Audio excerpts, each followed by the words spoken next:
Hey everyone, welcome back to our channel. In today's video, I'm going to show you guys how to unblock someone in WeChat. First, open WeChat on your mobile phone. Then, you'll see 4 options on the bottom of your screen. Go ahead and tap on Me. Then go ahead and tap on Settings. Then, you'll see an option of Friends Permission. Go ahead and tap on it.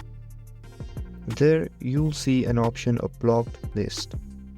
Go ahead and tap on Blocked List. There you'll see contacts that you have blocked. Tap on any contact you want to unblock. Tap on the 3 dots on the top right corner of your screen. There you'll see an option of block. Go ahead and tap on it. And there we go. You successfully unblocked someone on WeChat. If you found this video helpful, don't forget to like, share and subscribe, and comment down below if there is anything else I can help you guys with. Thank you so much for watching, and I'll see you guys next time.